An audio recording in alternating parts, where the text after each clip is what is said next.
Welcome, friends. I am Amit Mishra, and you are watching your channel, Quality Guru India. Do you feel that having many years of experience in the industry, you have doubt on SPC charts yet? If your answer is yes, then this video is for you. Be with me till the end of the session, and you will know what are the classification of SPC charts, with how they look like, and how to select them for correct use. I have over 19 years of experience in the field of automotive product quality, certified on Toyota Production System from IIT Roorkee, certified IATF internal auditor, and also certified on Lean Six Sigma Black Belt from MSME.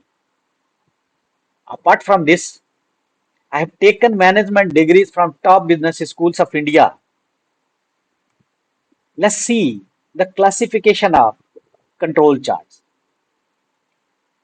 In my previous video, I made this classification of SPC control charts, and I got a request from my friends and colleagues that I should make a video which can show that how those control charts look like. How to make them is a time taking video which cannot be made in 10 minutes of video. Currently we are making short videos. In future we'll see if it is possible, then surely we'll make how to make even. Let's see the classification of control charts. Classification of control charts is done on the basis of data kind we are getting. Like there are two kind of data, attribute data and variable data.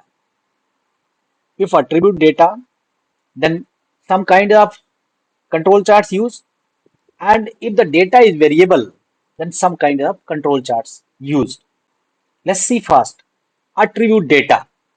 If the data is attribute and it is made for defects, it then and the sample size is fixed, then we will use C chart. Data is attribute, sample size is variable. For defects, we'll make U chart.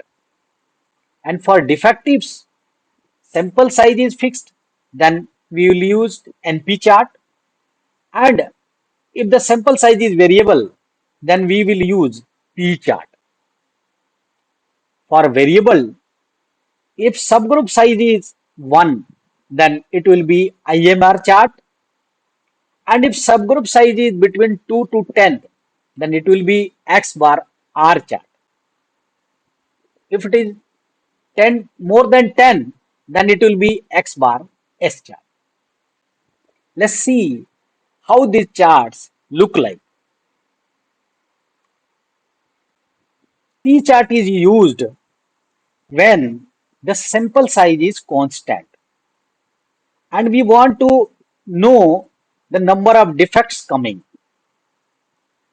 Then we use the C chart. When we want to see the number of defects per unit and the sample size is variable,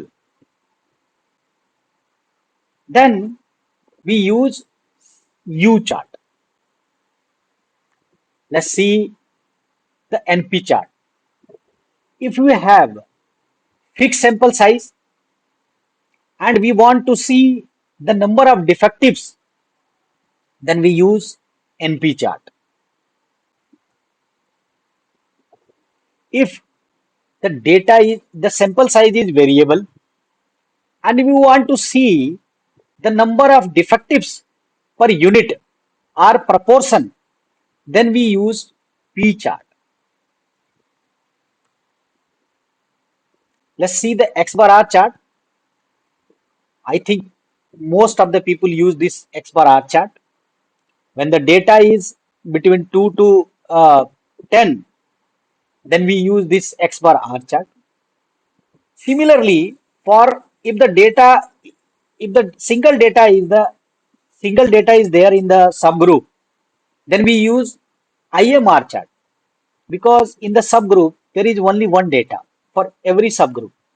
So IMR chart also look like X bar R chart. If the data is more than 10, data subgroup is more than 10, then we make X bar S chart. You can see here we plot for X bar, and then for a standard deviation we plot in the below. I hope I have explained the classification of control charts with how they look like and how to select the right kind of control chart. As I told, how to make is a time taking video, and we'll see in the future to make how to make them. If you find that it helps in any way to understand the control charts, don't forget to subscribe and like this video. Thanks a lot for watching my video.